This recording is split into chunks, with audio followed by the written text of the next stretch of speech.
Vamos abrir a Bíblia, irmãos, por favor, em 1 Coríntios.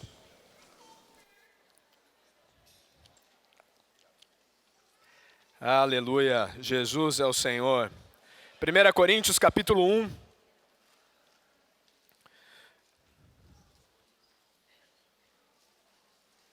Versículo 22 e 23. Vamos ficar em pé e ler junto, por favor? Amém? Com o espírito bem forte, irmãos. Vamos lá? 1 Coríntios, capítulo 1, versículo 22 e 23. Vamos ler? Porque tanto os judeus pedem sinais, como os gregos buscam sabedoria.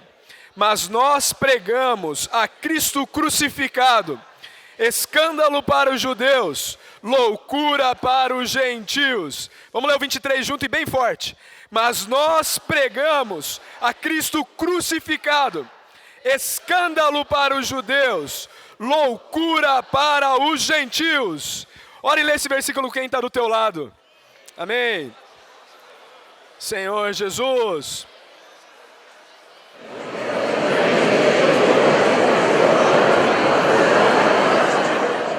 Jesus é o Senhor. Louvado seja o Senhor, irmãos. O Senhor tem sido muito bom conosco. Na imensa misericórdia dEle, nós temos sido levados a penetrar no livro de 1 Coríntios. E o tema do que nós estamos vendo nesse semestre é Cristo, poder de Deus e sabedoria de Deus. Fala para quem está do teu lado. Cristo é o poder de Deus. Cristo é a sabedoria de Deus. Aleluia, Senhor Jesus. E o alimento diário que nós estamos desfrutando agora, ele tem o título por Dispenseiros dos Mistérios de Deus. Nós somos despenseiros dos mistérios de Deus. E essa semana, o Senhor nos levou a ver, a semana 7, os gregos buscam sabedoria. Senhor Jesus. Irmãos, nós somos fruto do que o nosso amado Senhor produziu na cruz. Na cruz, o Cristo crucificado, que é a nossa pregação, ele gerou um povo. E o Senhor, quando subiu, irmãos, ele subiu até o terceiro céu. E ele poderia simplesmente ter ficado lá. Mas ele voltou. E quando ele volta e encontra os discípulos no meio daquela angústia, ele fala, paz seja convosco. E ele sopra o Espírito sobre os discípulos. Ele sopra o Espírito sobre a igreja. E aí ele volta para o céu. E qual que é a cena que desde aquela época está acontecendo, irmãos? Existe um homem na glória, à direita de Deus. E esse homem que está na glória é o cabeça do corpo. E o corpo está na terra. E nós fazemos parte desse corpo. Mas como conectar esse cabeça ao corpo? Por meio do Espírito. Tudo que o cabeça pensa no céu, ele traduz para o corpo por meio do Espírito. E nesse período que nós estamos vivendo, irmãos, em 2019, o cabeça está falando para a gente de 1 Coríntios. E tem algumas coisas no livro de 1 Coríntios, irmãos, que antes de entrar aqui no encargo da semana, eu queria que nosso coração tivesse atento a isso. 1 Coríntios 1, capítulo 1, versículo 2 diz assim: a igreja de Deus que está em Corinto, aos santificados em Cristo Jesus, chamados para ser santos, com todos os que em todo lugar invocam o nome de nosso Senhor Jesus Cristo, Senhor deles e nosso. Senhor Jesus. Irmãos, o Espírito, por meio dos profetas que estão à nossa frente, não nos levou para uma epístola individual. Nós poderíamos estar vendo Timóteo ou Tito, que fala do indivíduo. Mas o Senhor nos levou há uma epístola que fala do corpo. O Senhor quer que nós aprendamos a ter uma vida coletiva, uma vida de um exército coeso. E aqui continua, Paulo no versículo 7 a 9, ele transmite o sentimento dele ao escrever essa epístola. De maneira que não vos falte nenhum dom, aguardando vós a revelação de nosso Senhor Jesus Cristo. Assim como Paulo lembrou aos Coríntios, o Espírito quer nos lembrar hoje, o nosso Senhor está prestes a se revelar, de maneira visível, que todo olho verá.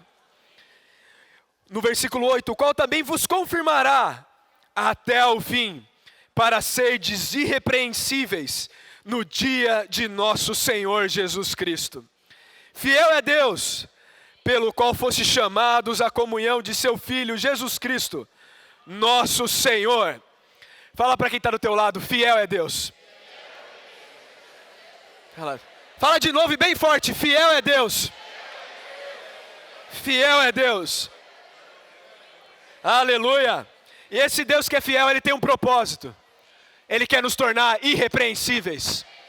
Deus tem um objetivo, irmãos. E por meio da epístola aos Coríntios, ele está querendo produzir isso em nós. Uma geração irrepreensível no dia de nosso Senhor Jesus Cristo. Hoje talvez eu e você olhamos para nós mesmos e fala assim, será que é possível? Será que é possível? Esse homem que eu sou? Às vezes não, às vezes nós nos achamos muito bons, mas nós olhamos para o irmão e fala, será que esse aqui vai ser irrepreensível? Mas o Espírito vai fazer isso. O Espírito vai fazer isso. E aí no versículo 26, irmãos, diz assim, irmãos, reparai, pois, na vossa vocação. Fala para quem está do teu lado, reparai na vossa vocação. Reparai na vossa vocação. Oh, Senhor Jesus. Fala um pouco diferente, fala assim, reparai no seu chamamento. Oh, Senhor Jesus. Aleluia. Presta atenção. O Espírito está falando assim, presta atenção. Presta atenção no teu chamamento.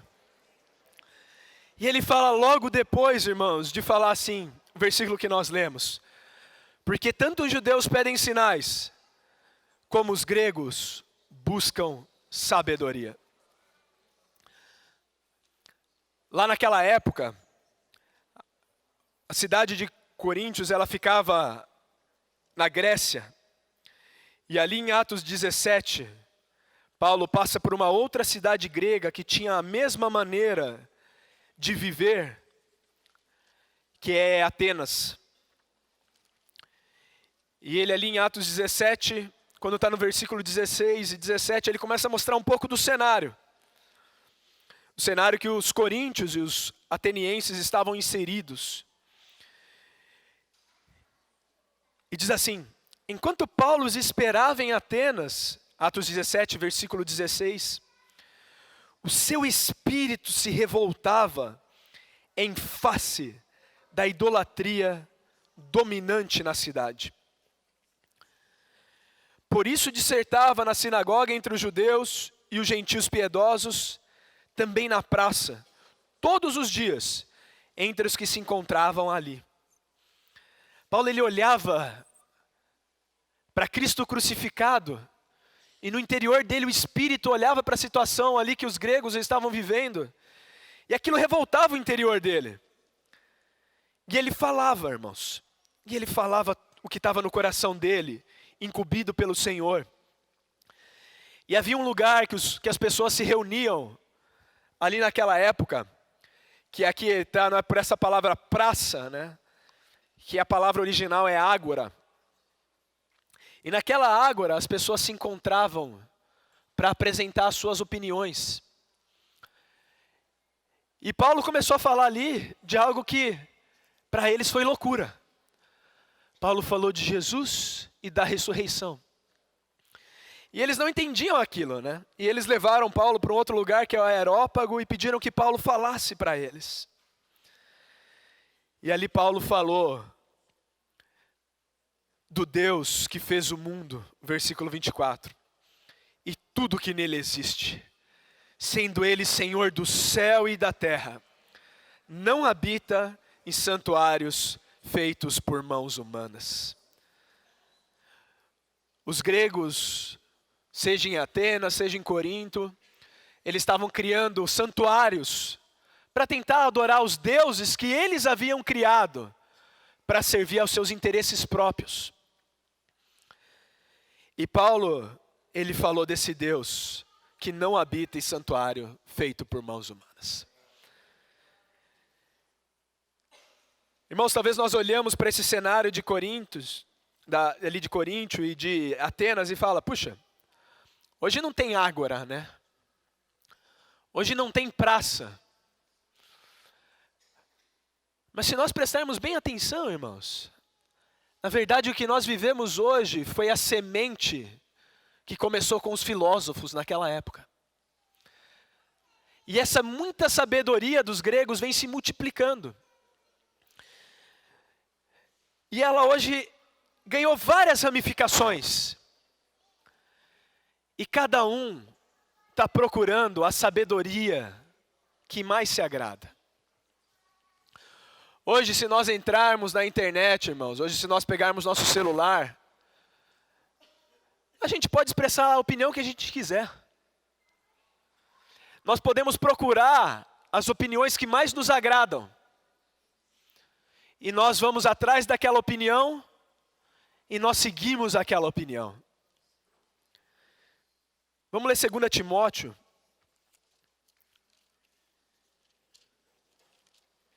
Capítulo 4.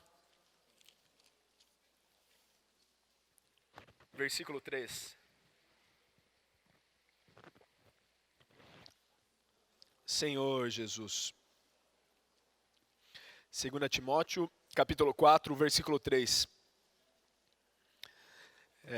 Aqui diz assim: pois haverá tempo em que não suportarão a sã doutrina, pelo contrário, cercar-se-ão de mestres segundo suas próprias cobiças, como que sentindo coceira nos ouvidos. E se recusarão a dar ouvidos à verdade, entregando-se às fábulas. Quem já sentiu coceira aqui? Acho que praticamente todo mundo aqui já deve ter um dia tido coceira, né? Você não consegue esquecer a coceira, né? Ela fica lá e aí você coça, dá vontade de coçar mais. Aí você fica pensando, eu vou parar de coçar.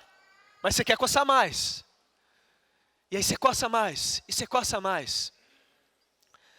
Aquela sabedoria, irmãos, que começou nas ágoras, ela vem se replicando ao longo dessas eras.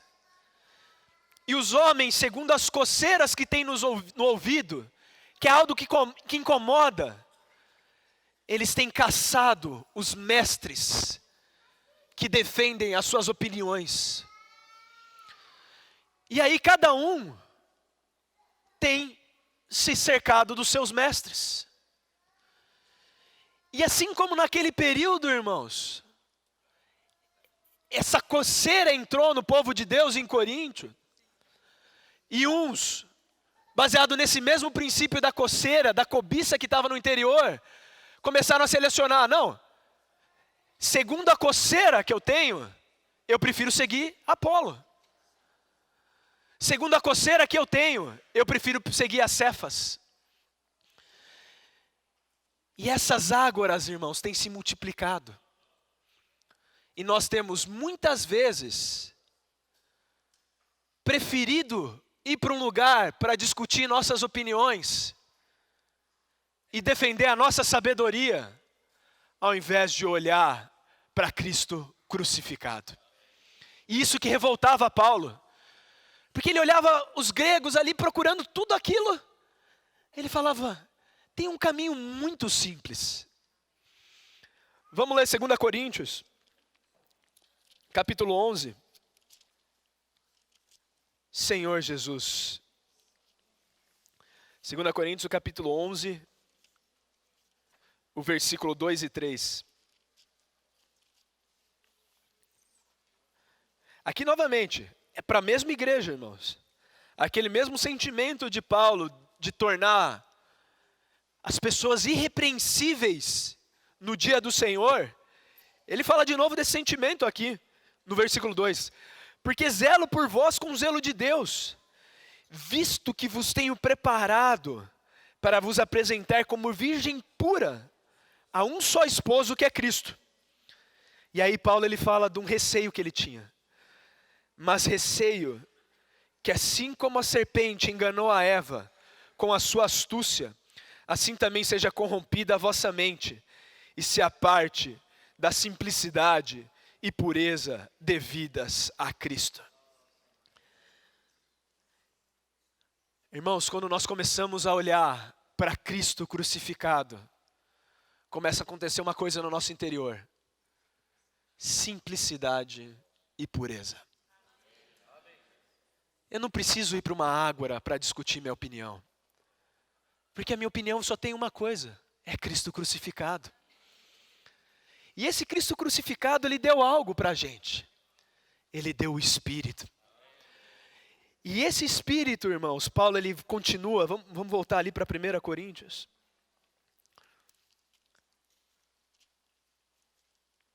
O capítulo 2.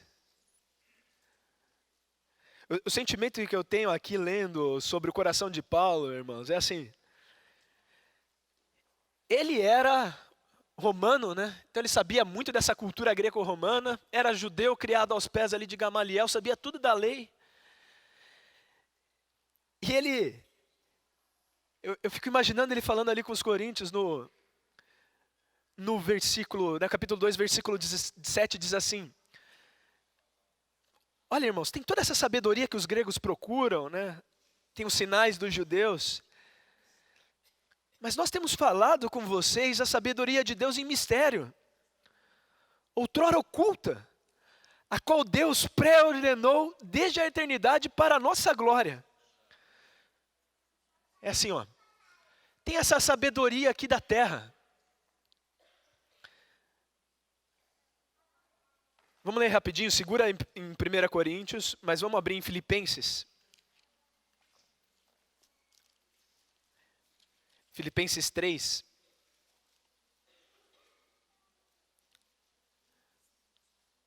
Aleluia, Senhor Jesus. Filipenses 3, o versículo 18. Pois muito andam entre vós, dos quais repetidas vezes eu vos dizia, agora vos digo, até chorando, que são inimigos da cruz de Cristo. Quando as nossas opiniões e as nossas preferências prevalecem, irmãos, nós nos tornamos inimigos da cruz de Cristo. E o destino deles é a perdição. O Deus deles é o ventre. E a glória deles está na sua infâmia, visto que só se preocupam com as coisas terrenas. Pois a nossa pátria está nos céus, de onde também aguardamos o Salvador, o Senhor Jesus Cristo, o qual transformará o nosso corpo de humilhação, para ser igual ao corpo da sua glória, segundo a eficácia do poder que ele tem de até subordinar a si todas as coisas. Nesse sentimento aqui, voltando agora lá para 1 Coríntios, eu fico imaginando Paulo falando, né? Olha, vocês estão... É mais ou menos assim. É sério mesmo que vocês estão voltando para isso? Vocês receberam o Espírito. Vocês podem ouvir falar da pátria superior. Vocês podem ouvir falar da eternidade. E vocês estão voltando a discutir sabedoria dos gregos? Mas falamos a sabedoria de Deus em mistério outrora oculta, a qual Deus pré-ordenou desde a eternidade para a nossa glória. Sabedoria essa que nenhum dos poderosos deste século conheceu, porque se a tivessem conhecido, jamais teriam crucificado o Senhor da glória. Aquela sabedoria que começou lá atrás, irmãos, que foi se acumulando até os dias de hoje, ela é a sabedoria que afasta o homem de Deus. Sabedoria essa que nenhum dos poderosos desse século conheceu. Essa sabedoria não consegue conhecer a Deus, não consegue entrar nos mistérios de Deus. Mas como está escrito, nem olhos viram, nem ouvidos ouviram, nem jamais penetrou em coração humano o que Deus tem preparado para aqueles que o amam. Mas Deus nolo revelou pelo Espírito, porque o Espírito a todas as coisas perscruta, até mesmo as profundezas de Deus. O sentimento de Paulo e o sentimento do Espírito para nós hoje, irmãos, vocês vão ficar discutindo ainda as coisas da terra? Vocês vão ficar ainda procurando a água da tua coceira? Vocês vão lá caçar na internet se fala mal desse daquele irmão? Vocês realmente vão procurar os prazeres da terra? Vocês ainda vão olhar para o teu Deus que é o ventre e só olhar para aqui? Sendo que Deus prometeu uma pátria superior? Sendo que vocês têm algo no interior de vocês que perscruta as profundezas de Deus. E continua assim, porque qual dos homens sabe as coisas do homem, senão o seu próprio espírito que nele está? A gente está procurando a satisfação para as nossas ansiedades e insatisfações nas coisas de fora, irmãos. Sendo que é o Espírito de Deus, o nosso Espírito, que nos entende, que nos mostra quem nós somos e do que nós precisamos. Assim também as coisas de Deus ninguém as conhece, senão o Espírito de Deus. Ora, aqui eu sinto que o Espírito de Paulo estava vibrando. Ora, nós não temos recebido o Espírito do mundo, e sim o Espírito que vem de Deus, para que conheçamos o que por Deus nos foi dado gratuitamente. Lá em Isaías fala, né? Todos vós que tendes sede, vinde beber, de graça, sem preço. Deus nos deu algo gratuitamente. E o receio de Paulo era que os coríntios, e o Espírito tem falado para nós hoje também, irmãos, deixasse o que Deus tinha nos dado gratuitamente, para ir buscar suas opiniões e sabedorias. Deus nos deu gratuitamente. Fala para quem está do teu lado, Deus me deu gratuitamente.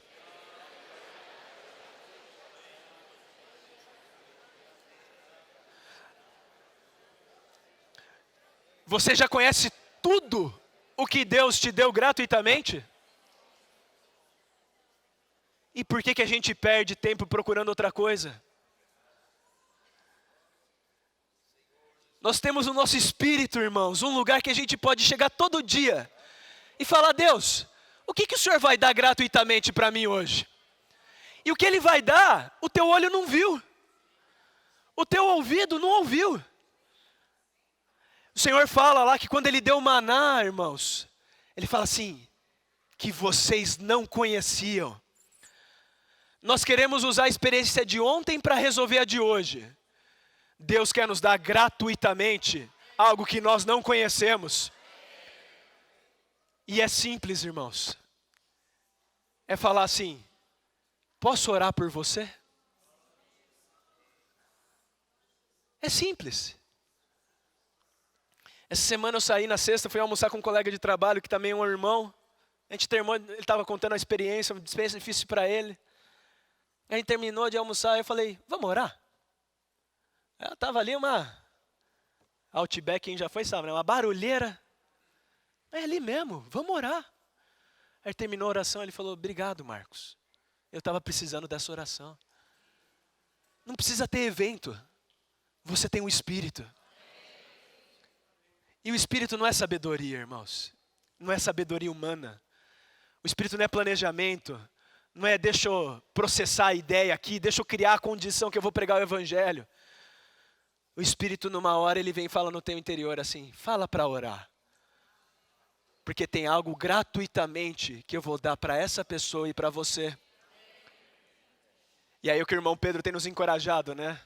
Deixa sair. Derruba essa palavra. Derruba essa frase. Posso orar por você? A casa de Deus tem uma característica, irmãos. Ela é chamada a casa de oração. Imagina se todos nós aqui aprendermos a, por meio do Espírito, falar para todo mundo que está do nosso lado. Posso orar? Imagina você acorda de manhã com a tua esposa, com teus filhos ou com teus pais. Posso orar, pai? E começa o dia orando.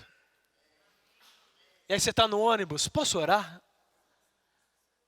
E aí você está no teu carro, ou no táxi, no Uber, posso orar? Imagina todo dia o povo que abandona a coceira do ouvido, das opiniões, das ideologias. Para de viver essa vida dividida para viver uma vida de posso orar? Irmãos, isso vai ter um impacto. E essa é a loucura. O povo que Deus está formando por meio do Espírito em 1 Coríntios, irmãos, não é um povo de muita sabedoria. Não é um povo graduado. E até os que são graduados têm que abrir mão da graduação. Porque a nossa vocação é de exercitar o Espírito. É de penetrar naquilo que nos foi dado gratuitamente. Porque Deus tem uma incumbência, irmãos. Ele precisa produzir o filho varão. Ele precisa preparar o deserto. E é por meio de um andar coletivo. Senhor Jesus, eu queria concluir, irmãos, lendo aqui uma experiência de 2 Reis. Para encorajar os irmãos.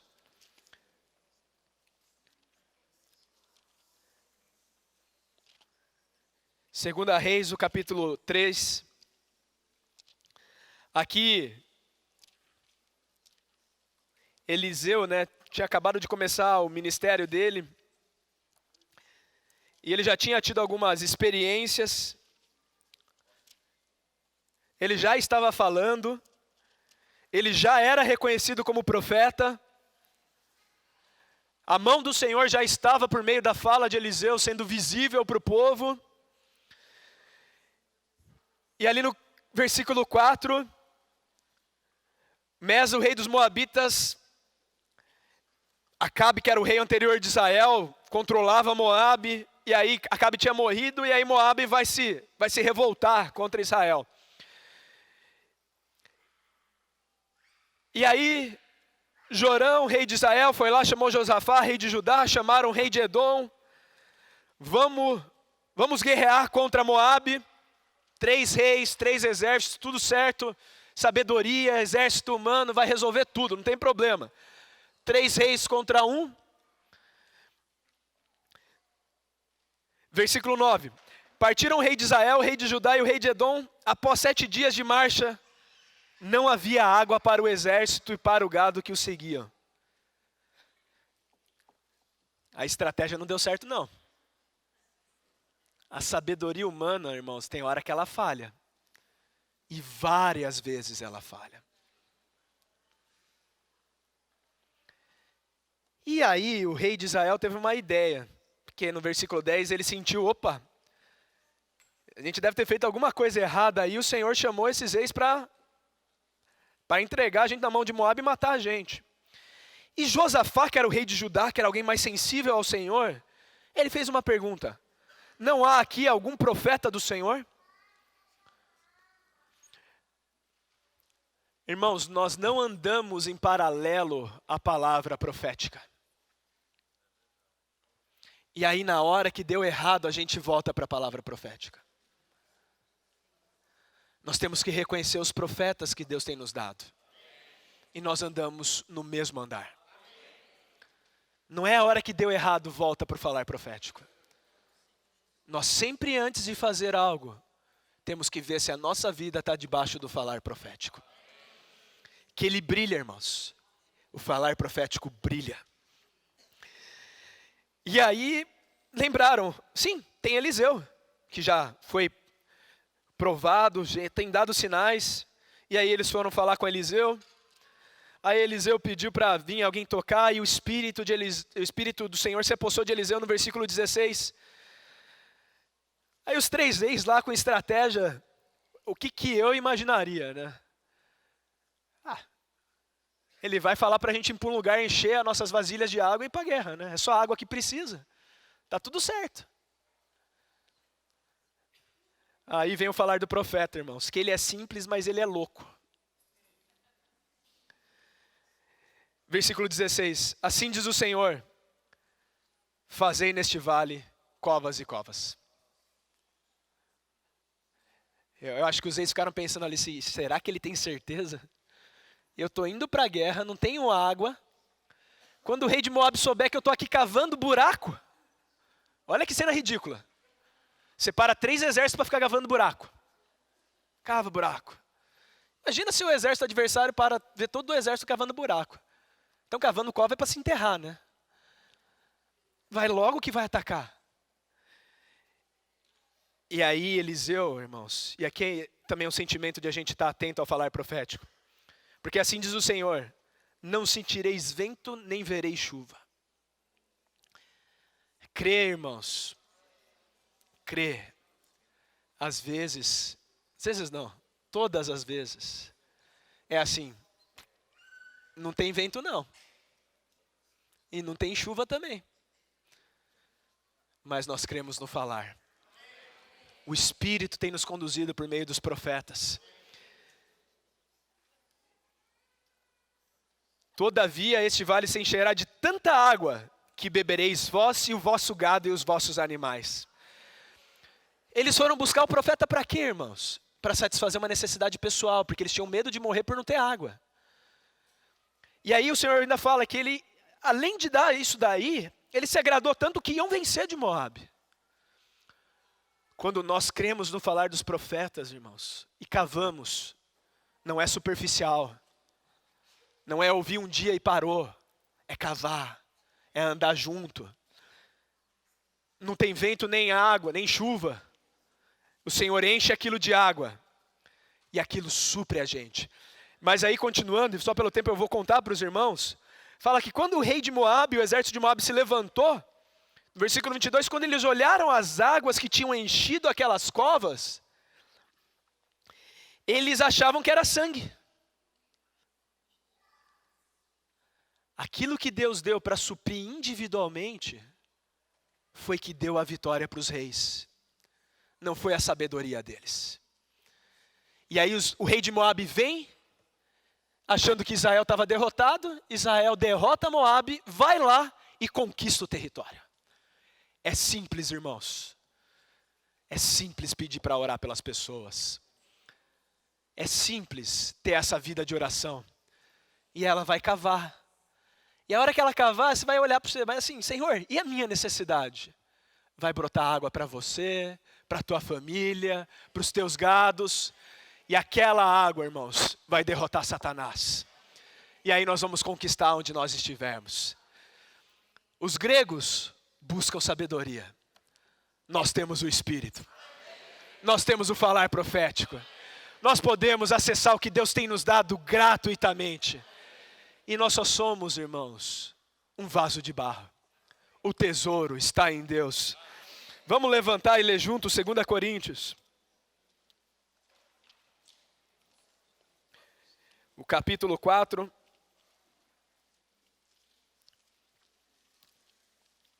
Senhor Jesus. 2 Coríntios, capítulo 4, versículo 7. Amém? Vamos ler junto? Temos, porém, este tesouro em vasos de barro, para que a excelência do poder seja de Deus e não de nós. Ora e lê com quem está do teu lado esse versículo. Amém. Aleluia. Aleluia. Senhor Jesus. Projeta a imagem, por favor. Amém. Como nós acabamos de ler, né, irmãos? Temos esse tesouro em vasos de barro. Nós somos um vaso de barro. Você dá valor para um vaso de barro? Você aprecia um vaso de barro? É uma coisa sem valor, na verdade. Mas dentro desse vaso de barro tem um tesouro. E esse tesouro dentro de nós, irmãos, é o próprio Senhor Jesus. Senhor, muito obrigado. Fala para Deus agora, irmãos. Senhor Jesus, muito obrigado. Você é um tesouro dentro de mim. Oh, Senhor Jesus. Maravilhoso, né? Temos esse tesouro em vasos de barro. E o Marquinhos falou muito bem, né, irmãos? Essa questão dos gregos buscando a sabedoria e aplicou para os nossos dias atuais, né? Nós também, na comunhão que nós tivemos, nós vimos assim, hoje a questão da sabedoria, da filosofia, ela existe, mas não é uma coisa assim tão predominante na sociedade brasileira, pelo menos, né? Mas o celular com as suas redes sociais, onde todo mundo expõe a sua opinião, né?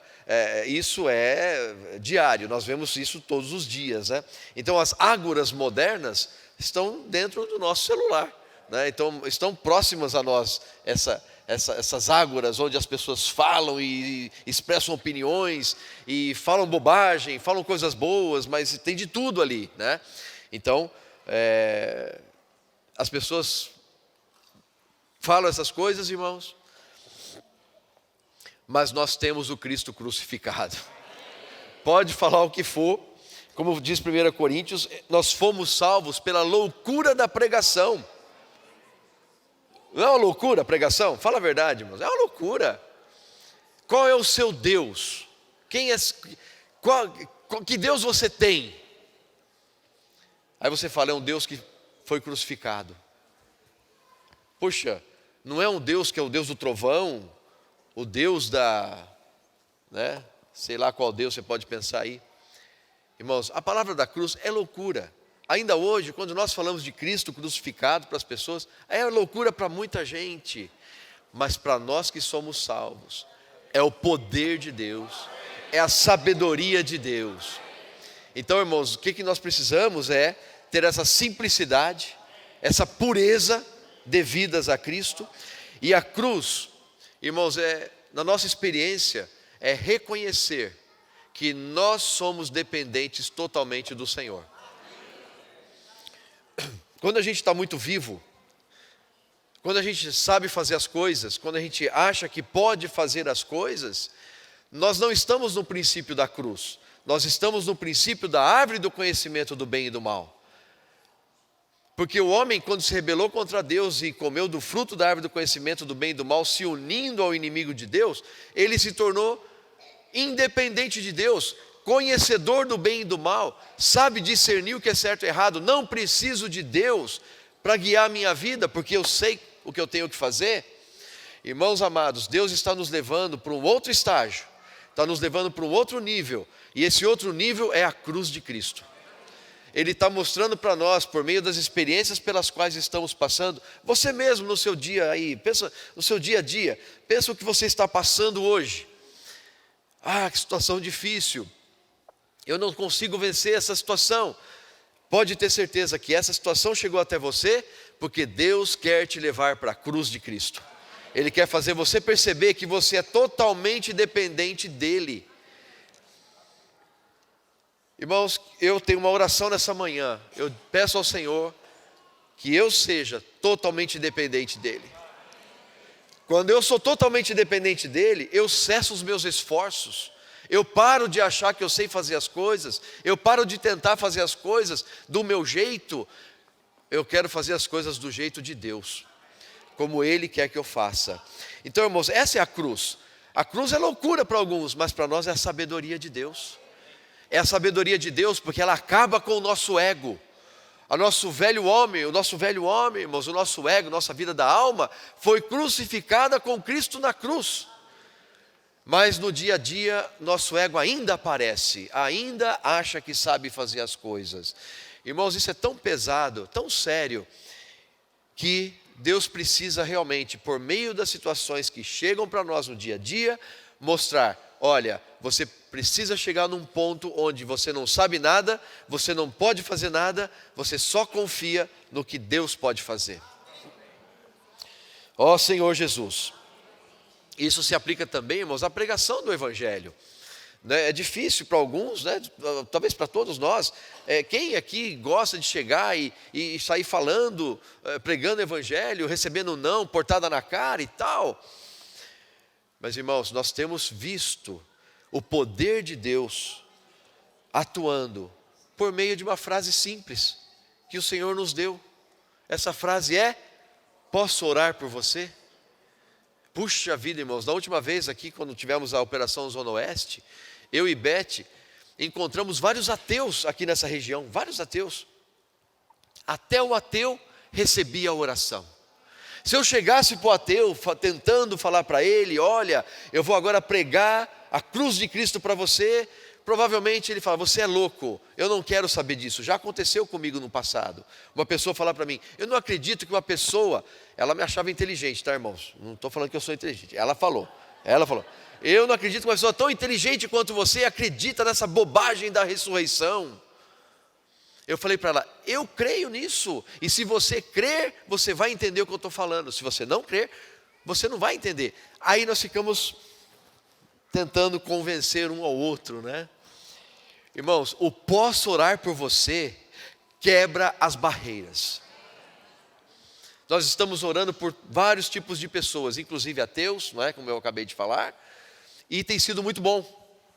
E nós temos visto, irmãos, milagres acontecendo, tá certo? Ontem na Zona Leste ouvimos alguns testemunhos de irmãos. Eu tenho certeza que se nós abríssemos para os irmãos compartilharem aqui, nós teremos vários testemunhos também. Testemunhos de pessoas que foram salvas por meio da oração, e a oração fez a diferença na vida delas. Marcos 16, irmãos, eu queria ler esse versículo para vocês. Marcos 16, 19 e 20, fala assim: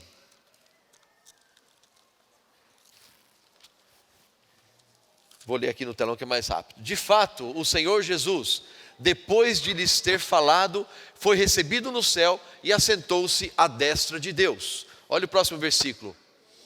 E eles, tendo partido, pregaram em toda parte, cooperando com eles o Senhor, e confirmando a palavra por meio de sinais que os que se seguiam.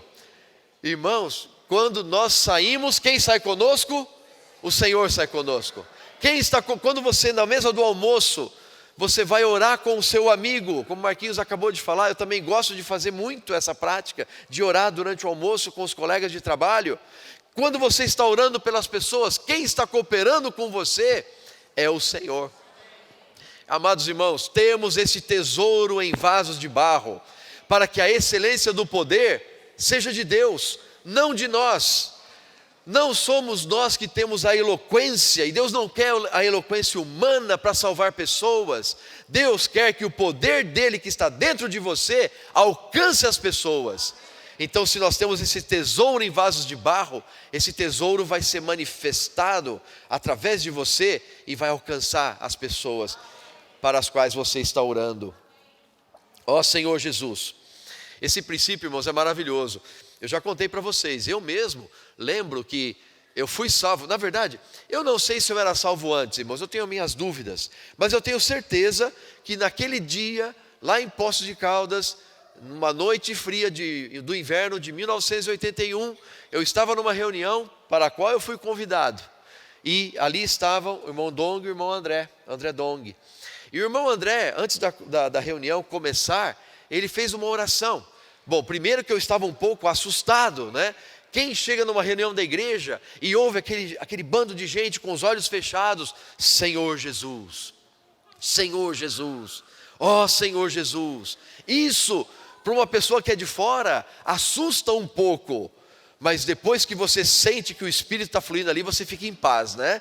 Mas quando a primeira impressão, a minha, eu fiquei assustado. Falei: o que é isso que está acontecendo aqui? Nunca tinha ouvido uma coisa dessa. Ó Senhor Jesus, ó Senhor Jesus. Mas pensei, se está falando o nome de Deus, deve ser coisa boa. Então, o medo diminuiu, né? E aí eu fechei o olho e comecei a prestar atenção nas orações. Naquele momento, irmãos, o irmão André Dong orou assim, eu não esqueço essas palavras. Ele falou assim: Senhor Jesus, te damos graças, nós te louvamos, porque agora nós já sentimos o fluir do rio da vida dentro de nós. Irmãos, nessa hora eu senti o fluir do rio da vida dentro de mim. Você acredita que quando você ora pelas pessoas, o Espírito pode estar trabalhando dentro delas, de forma que elas se arrependam e creiam no Senhor? E recebam o fluir do rio da vida que está saindo a partir de você para dentro dela? Do seu interior fluirão rios de água viva. Irmãos, o que eu posso orar por você? É você deixar o Espírito fluir de você e alcançar o Espírito da pessoa. Não é o seu esforço, você é um vaso de barro, mas o tesouro que está dentro de você, esse sim é que vai fluir e vai alcançar as pessoas. Jesus é o Senhor. O Senhor é conosco, irmãos. E Ele mostrou esse princípio de que nós precisamos depender dEle para tudo. Nós vimos no alimento diário desta semana a questão da sarça. Lembra quando o Senhor apareceu para Moisés? Ele apareceu num arbusto que pegava fogo, mas o arbusto não se consumia. Então ali Moisés percebeu que ele era como aquela sarça, que Deus iria usar para brilhar, para aparecer, para dar direção para o povo, para liderar o povo. Ele seria esse receptáculo, esse sustentáculo, mas quem iria fazer as coisas era o próprio Deus. Era a glória de Deus, era o fogo de Deus que iria fazer as coisas. Não era Moisés, era Deus através de Moisés. Isso não te dá um grande alívio? Quando você pensa isso, você vai, por exemplo, servir ao Senhor em algum serviço. Não é você servindo simplesmente, é o Senhor servindo através de você, né? Graças a Deus. Então, o povo, foi mencionado também no alimento diário, a questão de Jericó. Olha que coisa louca, rodeiem a cidade por 6 dias, rodearam a cidade por 6 dias. No 7º dia, dê 7 voltas ao redor da cidade, deram 7 voltas ao redor da cidade. Irmãos, eu fico imaginando aqueles guerreiros que já estavam acostumados a guerrear. Eles estavam, desculpa o termo, né, com sangue nos olhos, né, querendo ir para cima, querendo ir para a briga. Eles eram, né, soldados, eles queriam brigar. E aí Deus fala, não, circunda 7 vezes, na 7ª vez, no 7º dia, você grita. Aí todos gritaram, e as muralhas de Jericó caíram. Como que você explica um negócio desse? Era a força do exército que fez cair a muralha? Não, era o Senhor que fez cair a muralha.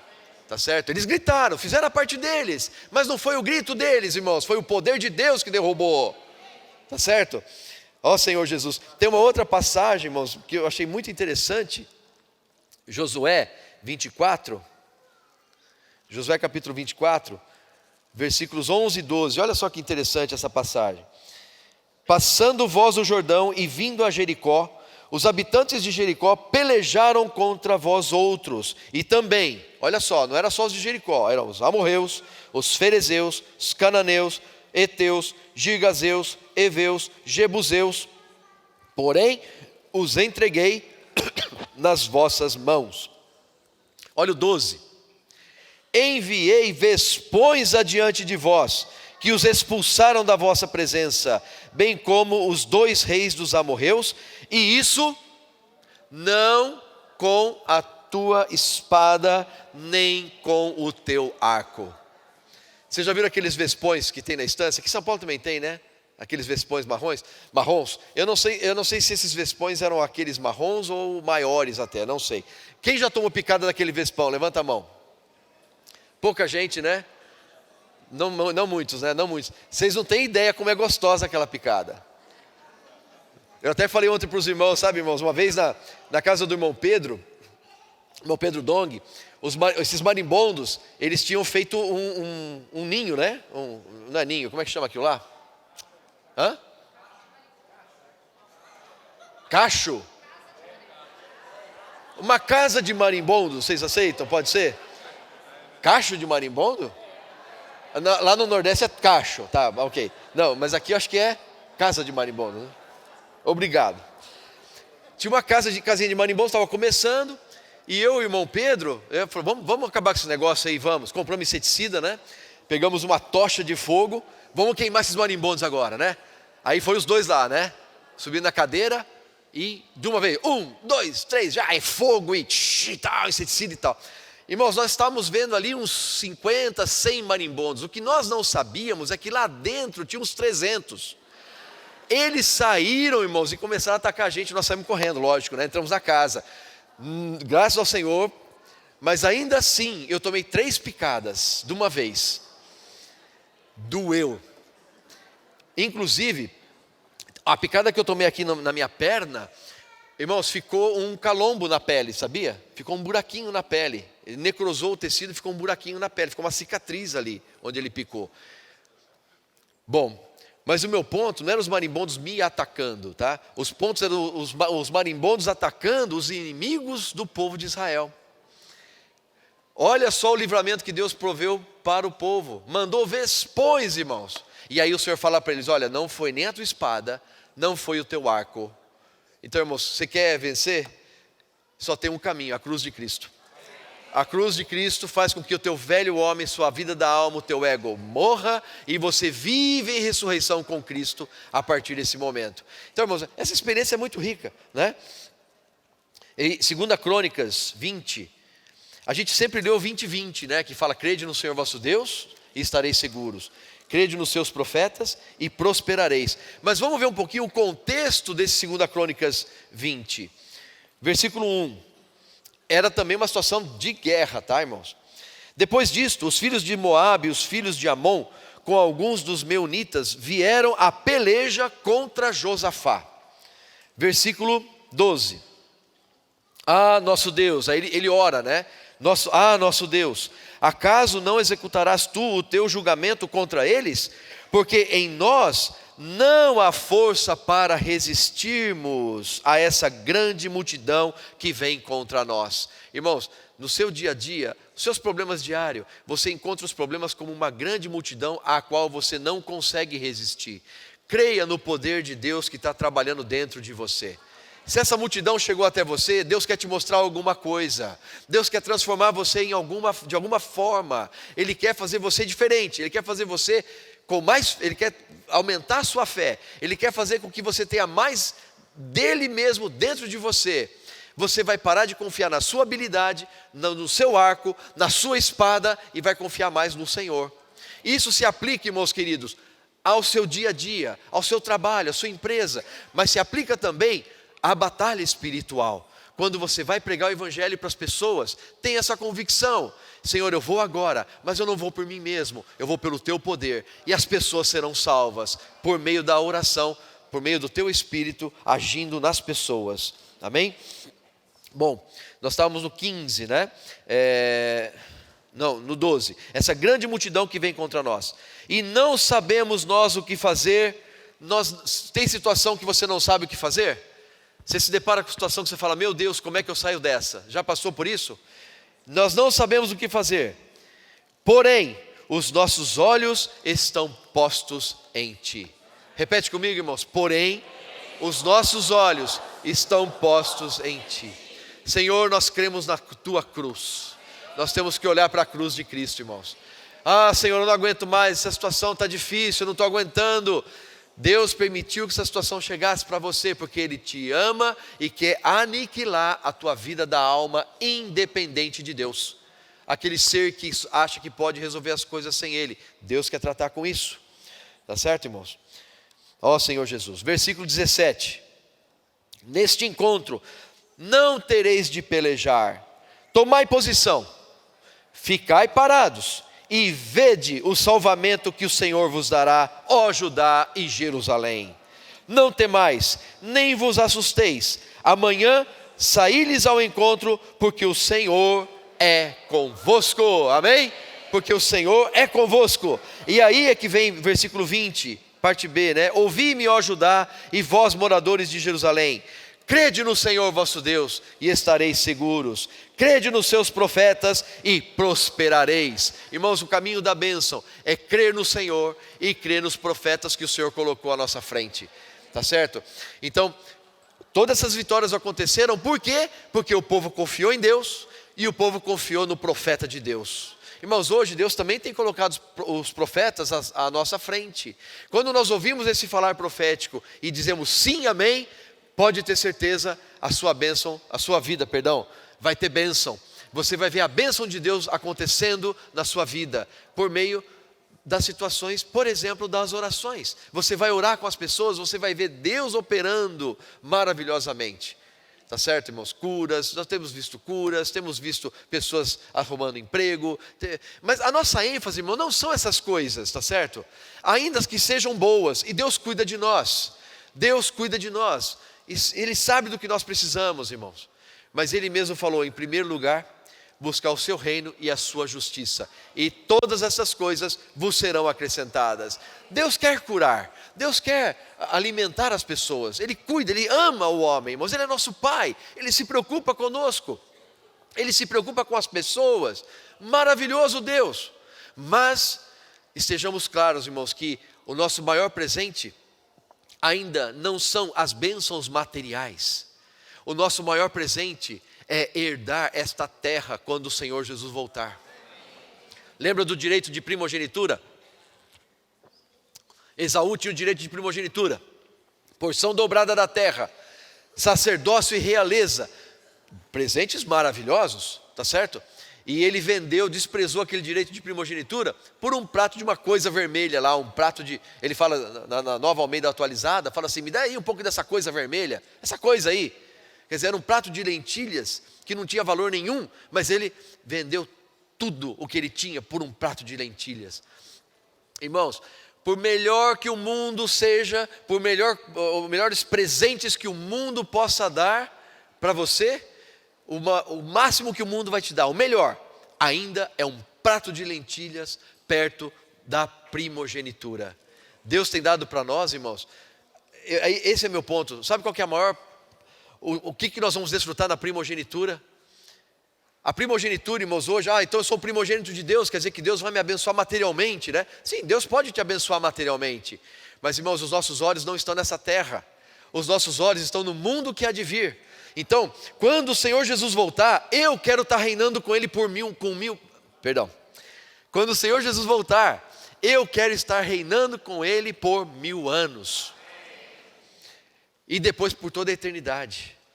Você sabe que o primogênito, a igreja dos primogênitos vai herdar toda a terra. A igreja dos primogênitos vai herdar o sacerdócio e a realeza. Nós vamos servir a Deus por toda a eternidade. Nós vamos reinar com o Senhor por toda a eternidade. Irmãos, isso é a primogenitura. O que é melhor, um prato de lentilha ou a primogenitura? O que o mundo pode te dar ou reinar com Cristo os 1000 anos? Então, irmãos, que tenhamos isso muito claro, né? Ó Senhor Jesus. Aí o Senhor livra o povo, porque Ele creu nos profetas, eles creram nos profetas e creram no seu Deus. E aí versículo 22. Tendo eles começado a cantar e dar louvores, pôs o Senhor emboscadas contra os filhos de Amon e de Moabe, e os do monte Seir que vieram contra Judá, e foram todos desbaratados, porque os filhos de Amon e de Moabe se levantaram contra os moradores do monte Seir, para os destruir e exterminar, e tendo eles dado cabo dos moradores de Seir, ajudaram uns aos outros a destruir-se. Você entendeu o que aconteceu aqui? Eles começaram a se matar, o exército inimigo começou a brigar contra eles mesmos. Irmãos, é de Deus ou não é? É o poder de Deus atuando no meio deles ou não? Bom, rapidamente, eu ainda queria falar para vocês algo muito interessante e um pouco mais recente na história de Israel. Projeto próximo slide, deixa eu ver se muda aqui. Eu estou mudando aqui, viu, Mari? Obrigado. Irmãos, isso aqui, só para vocês terem uma ideia, era o território de Israel, isso aqui, ó, esse território aqui, ó, tá?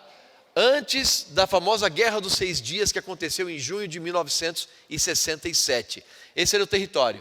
E aqui ao lado você tinha os vizinhos, muito amigos, Egito, Jordânia, Síria, tá certo? E aqui na Síria você tinha um lugar chamado Colinas de Golã, um lugar importante. A Cisjordânia, que é esse pedacinho aqui.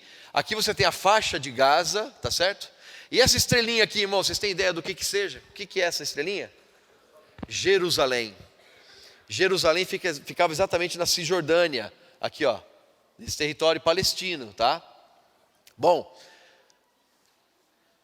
Aí, irmãos, isso aqui é só para vocês terem uma ideia, naquela guerra dos 6 dias, a comparação militar de um exército contra o outro. Desculpe, isso aqui está errado, tá? Eu devia ter colocado mais 2 soldadinhos aqui ainda. A proporção certa seria 8-1. Enquanto esses exércitos aqui de Egito, Jordânia e Síria que queriam... qual que era o objetivo desse exército, você sabe? Acabar com Israel.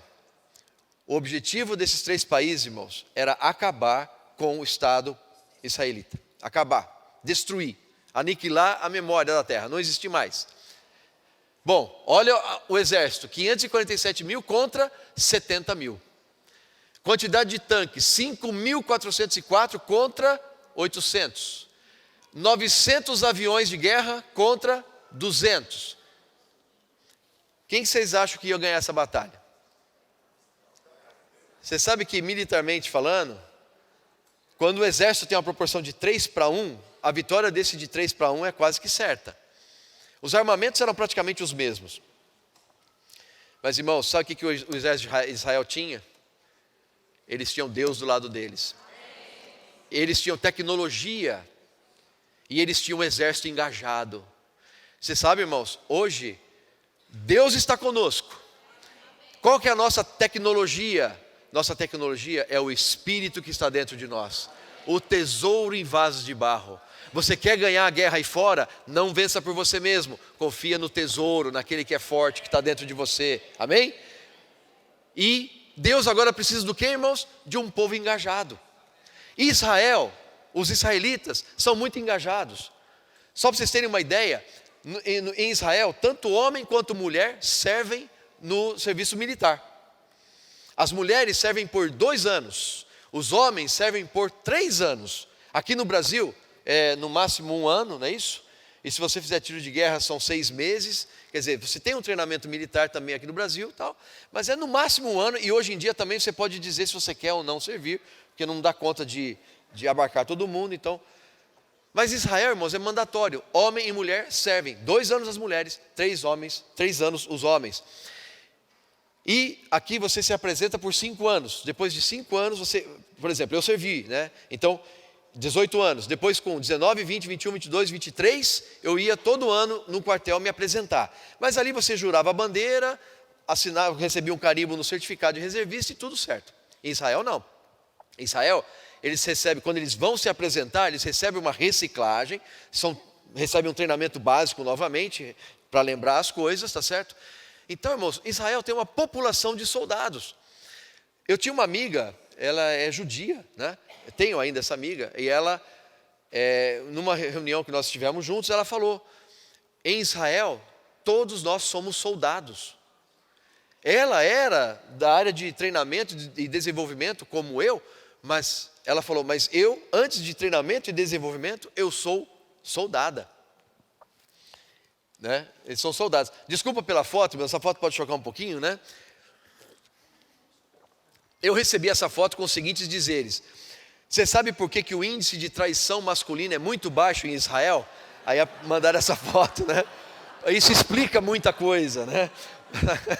Mas agora falando sério. Eu até mandei essa foto para o irmão Pedro, né? Porque o irmão Pedro está falando disso recentemente. Aí ele falou, puxa, pesada essa foto, né? Aí eu contei para ele como veio, ele achou engraçado e tal. Falou, Pedro, mas eu vou mostrar, tá? Então, o que eu quero mostrar aqui é o seguinte, irmãos. O povo de Israel é um povo engajado na causa. Eles são soldados.